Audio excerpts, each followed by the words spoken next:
story time. So, I found out that my ex had had an affair with the therapist. She's shown absolutely no remorse whatsoever. I couldn't understand how I'd not noticed anything, but I'd not. We just got back from a trip seeing family across state. Had such a lovely time. But then I caught her through her sending messages right in front of me. I fell into depression, as you can imagine, and I tried every which way possible to make things work with her. We'd been married over 20 years, but she were having none of it. Now the kids were grown up and flew the nest, she told him that you need to look after your dad. He's probably going to end up turning to drink. He's got depression and all the rest of the bullshit that she told him. She also told him that she was ready to move on, start afresh, wanted to meet someone new, enjoy her life.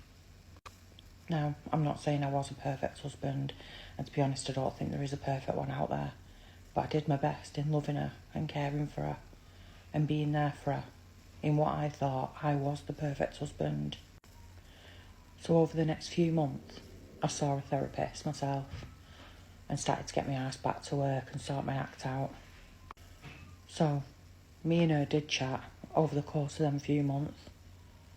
I knew there were no going back, and she'd moved on. But we needed to discuss what was happening moving forward.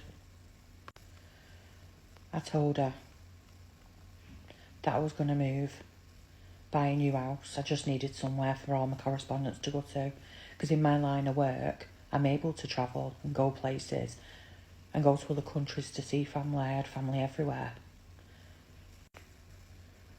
A reply: well, don't you just have everything figured out? Yeah, it pissed her off, because she realised she could no longer visit those families anymore and go from country to country on holidays with me. She had no access to that, and the family didn't want to know her.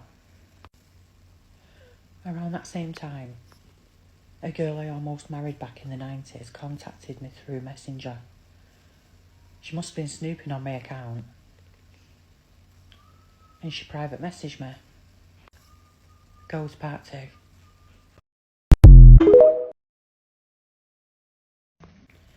Part 2. So, we met up, we went for dinner. It was lovely. Sparks flew. Didn't realise, I still had feelings for this girl. And her me. So, let's call it a date. We had a really good one. And decided we was going to meet again. So that day I goes back to the house, and my ex-wife is there, wanting to discuss things. Now remember, she was the one who said she'd moved on. She was ready to. In fact, she already had. And I would become depressed and alcoholic and need taken care of off my kids. She then asked me if I was moving still or had plans to. I said no. She looked confused. She asked me why. I said, well, I kind of met someone. I'd explained we'd gone for a lovely dinner and was meeting up again. And you could see the wheels spinning in her head. She didn't like it. She literally went from someone with no remorse whatsoever to crying and telling me how sorry she was for what she put me through. Bullshit. So, a year and a half later, and I'm still with a new girlfriend. We're happy, we've made loads of plans together. And where's my ex-wife now? Don't know, don't care.